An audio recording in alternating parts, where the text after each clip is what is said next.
اللہ تعالیٰ نے فرمایا، اے محمد صلی اللہ علیہ وآلہ وسلم کے امتی سن لو، اگر گناہ گار بھی ہو تو یہ تسبیح پڑھ لو، اللہ معاف کر دے گا۔ یہ تسبیح پہاڑ چیر دے، زمین ہلا دے، تمام گناہ بخشوانے والی تسبیح جو نبیوں کو ملی، جو اللہ سے تمام گناہ بخشوا دے اور جنت تک لے جانے والی، وہ یہ تسبیح ہے۔ اللہ پاک فرماتے ہیں، اے رسول صلی اللہ علیہ وآلہ وسلم سنو، یہ تسبیح میری امت کے تمام لوگوں کے گناہوں پر بھاری ہے۔ یہ وہ کلمات ہیں، اگر کوئی انسان زندگی بھر گناہوں میں ڈوبا ہو، بدکاری، نافرمانی، ظلم اور تاریکی میں لپٹا ہوا ہو اور ایک مرتبہ اس تسبیح کو سچے دل سے پڑھ لے تو اللہ تعالیٰ اس کے سارے گناہ معاف فرما دیتا ہے۔ اے محمد سنو، یہ تسبیح پڑھنے والے پر موت کی سختی آسان کر دی جاتی ہے۔ اس کی روح کو حضرت اسرائیل علیہ السلام ایسی نرمی سے قبض کرتے ہیں جیسے ماں سوتے ہوئے بچے کو آغوش میں لے لیتی ہے۔ فرشتے اس کے لیے دعا کرتے ہیں اور اس کے لیے جنت کے دروازے کھول دیے جاتے ہیں۔ اے محمد سنو، جب وہ قبر میں اتارا جاتا ہے تو قبر کشادہ اور نور سے بھر دی جاتی ہے۔ فرشتے اس سے قبر کے ڈر اور خوف دور کرتے ہیں اور یہ تسبیح قبر کی اندھیری تنہائی میں ایسا نور بن کر اس کے ساتھ رہتا ہے جیسے چاندنی رات میں آسمان پر چاند چمکتا ہے۔ اے محمد سنو، قیامت کے دن جب ساری مخلوق بے چین اور بے قرار ہوگی، ہر چہرہ خوف اور سیاہی سے ڈھکا ہوگا، تو یہ بندہ جب اٹھے گا تو اس کا چہرہ اتنا منور ہوگا کہ لوگ کہیں گے شاید یہ کوئی نبی ہے یا کوئی مقرب فرشتہ۔ اللہ اس کے چہرے کو نور سے بھر دے گا۔ اے محمد سنو، پل صراط پر جب امت کے قدم لڑکھڑائیں گے، یہ بندہ بجلی کی رفتار سے گزر جائے گا، نہ گرے گا نہ لڑکھڑائے گا، کیونکہ اس تسبیح کا نور اس کے ساتھ ہوگا۔ اے محمد سنو، جب حوض کوثر پر نبی کریم صلی اللہ علیہ وآلہ وسلم اپنی امت کو پانی پلائیں گے تو یہ بندہ ان میں شامل ہوگا۔ نبی کریم صلی اللہ علیہ وآلہ وسلم کے دست مبارک سے آب کوثر نوش کرے گا اور پیاس ہمیشہ کے لیے ختم ہو جائے گی۔ اے محمد سنو، اس تسبیح کی برکت سے اس کے لیے جہنم کے تمام دروازے بند کر دیے جائیں گے اور جنت کے دروازے کھول دیے جائیں گے۔ اس کے استقبال کے لیے حوریں صف بستہ کھڑی ہوں گی اور اسے کہا جائے گا، آؤ، تم پر کوئی خوف نہیں، تم کامیاب ہو چکے ہو۔ اے محمد سنو، اگر یہ تسبیح پہاڑ پر پڑھی جائے وہ پہاڑ لرز اٹھے، اور زمین پر پڑھی جائے تو زمین پھٹ جائے، اور اگر آگ پر پڑھی جائے تو آگ بجھ جائے، کیونکہ اس تسبیح میں اللہ تعالیٰ کے وہ پاک کلمات ہیں جن سے کائنات لرز جاتی ہے۔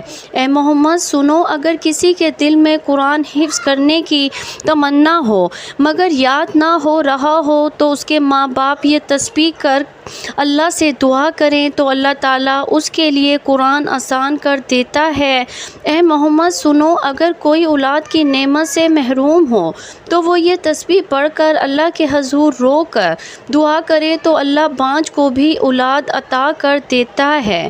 اے محمد سنو، اگر کوئی مصیبت میں پھنس جائے، چاہے وہ زمین کی تنگی ہو، آسمان کی بلندی ہو، قید ہو یا قرض ہو، بیماری ہو یا بے سکونی ہو، یہ تسبیح اس کے لیے نجات کا دروازہ بن جاتا ہے، کیونکہ یہ تسبیح اسم الاعظم کے ان کلمات میں سے ہے جن کے سامنے مصیبتیں عاجز ہو جاتی ہیں۔ اے محمد سنو، اگر کوئی اندھیرے میں گم ہو، راستہ بھٹک جائے تو یہ تسبیح اس کا دل چراغ بن جاتا ہے۔ اگر کوئی دشمنوں کے درمیان ہو تو اللہ اس کے لیے اس تسبیح کی برکت سے حفاظت کے لیے فرشتے مقرر کر دیتا ہے۔ وہ تسبیح یہ ہے۔ محترم ناظرین، حضرت امام حسین رضی اللہ عنہ مدینہ منورہ میں سجدے میں اللہ کے حضور دعا مانگ رہے تھے، کیونکہ دین محمدی صلی اللہ علیہ وآلہ وسلم پر رات کی گہری سیاہی چھانے والی تھی، اس لیے کہ یزید بن معاویہ نے خلافت کا اعلان کیا اور اس اعلان میں جبر، ظلم، ناحق طاقت تھی۔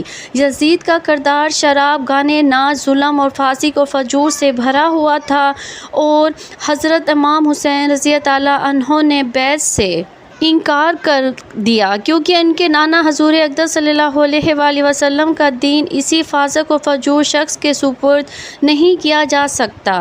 مدینے کے بعد حضرت امام حسین رضی اللہ عنہ مکہ مکرمہ تشریف لے گئے، جہاں انہیں کوفہ سے ہزاروں خطوط موصول ہوئے تھے جن میں لکھا تھا کہ آپ ہمارے خلیفہ ہیں، آپ ہمارے وفادار ہیں، آپ تشریف لائیں، ہم آپ کی بیعت کریں گے۔ حضرت امام حسین رضی اللہ عنہ نے اپنے چاچا زاد حضرت مسلم بن عقیل رضی اللہ عنہ کو کوفہ روانہ فرمایا کہ حالات کا جائزہ لے۔ حضرت مسلم بن عقیل رضی اللہ عنہ کوفہ پہنچے اور لوگوں نے بیعت بھی کی، مگر جب یزید کو اطلاع ملی تو اس نے عبید اللہ بن زیاد کو کوفہ کا گورنر مقرر کر دیا۔ اس نے دھمکی، قتل، خوف اور دھوکے کے ذریعے لوگوں کو امام حسین رضی اللہ عنہ کا ساتھ چھوڑنے پر مجبور کیا، یہاں تک کہ حضرت مسلم بن عقیل رضی اللہ عنہ کو بھی شہید کر دیا گیا۔ حضرت امام حسین رضی اللہ عنہ کو راستے میں اس شہادت کی خبر ملی، مگر آپ واپسی نہ پلٹے، کیونکہ آپ کا عزم شہادت پر تھا۔ آپ نے فرمایا، میں کسی ذاتی مقصد کے لیے نہیں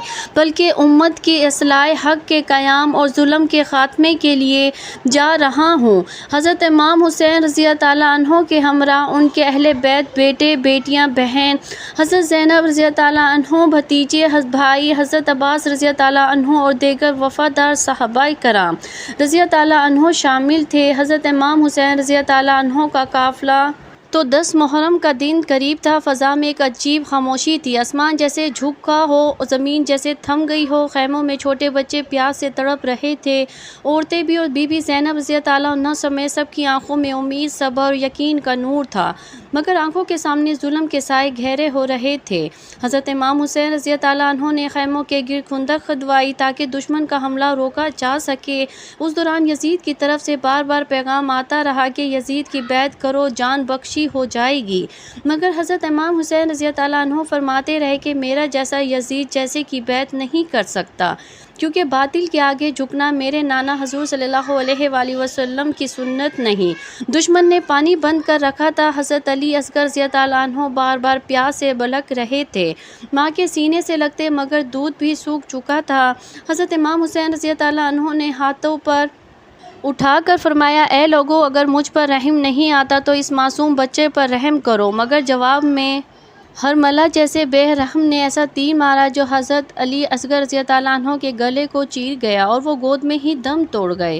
حضرت امام حسین رضی اللہ عنہ نے کانپتے ہاتھوں سے معصوم لاش کو خیمے کے پیچھے دفن کیا اور آسمان کی طرف منہ کر کے فرمایا، اے میرے رب، گواہ رہنا، میں نے تیرے دین کی بقا کے لیے اپنا چھوٹا بیٹا بھی قربان کر دیا، اب نوبت یہاں تک آ گئی۔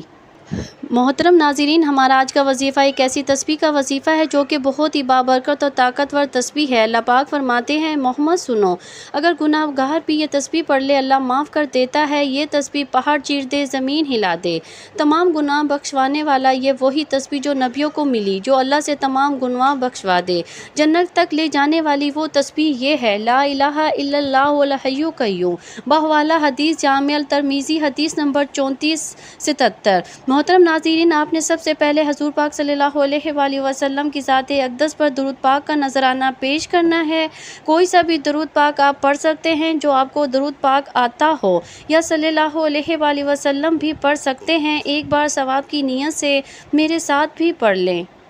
اللہم صلی علی محمد وعلی آل محمد کما صلیت علی ابراہیم وعلی آل ابراہیم انک حمید مجید۔ اللہم بارک علی محمد وعلی آل محمد کما بارکت علی ابراہیم وعلی آل ابراہیم انک حمید مجید۔ درود پاک پڑھنے کے بعد آپ نے ایک تسبیح لا الہ الا اللہ الحی القیوم کی پڑھنی ہے۔ یہ تسبیح آپ ہاتھوں کی انگلیوں پر بھی گن کر پڑھ سکتے ہیں۔ اگر آپ کے پاس تسبیح موجود ہیں تو اس پر بھی آپ پڑھ سکتے ہیں۔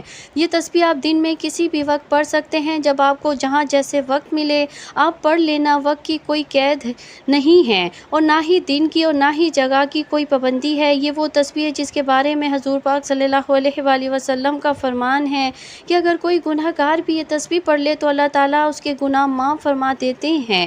یہ وہ تسبیح ہے جو پہاڑوں کو چیر دے، زمین ہلا دے، تمام گناہ بخشوانے والی تسبیح ہے۔ یہ تسبیح پڑھنے والا جنت میں جائے گا اور یہ وہ تسبیح ہے جو نبیوں کو ملی۔ اس تسبیح کی بہت زیادہ فضیلت ہے، اس لیے آپ نے ایک تسبیح یہ پڑھنی ہے اور اس کے بعد آپ نے ایک تسبیح تیسرا کلمہ سبحان اللہ والحمد للہ ولا الہ الا اللہ واللہ اکبر اکبر ولا حول ولا قوت الا باللہ العلی العظیم کی پڑھنی ہے۔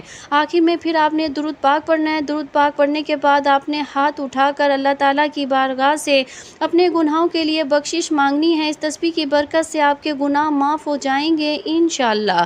آخر میں میری اللہ تعالیٰ سے دعا ہے کہ اللہ تعالیٰ میرا سنانا اور آپ کا سننا اپنی پاک بارگاہ الہی میں قبول اور منظور فرمائے، جو مانگا مقدر فرمائے، جو نہیں مانگ سکے بن مانگے عطا فرمائے۔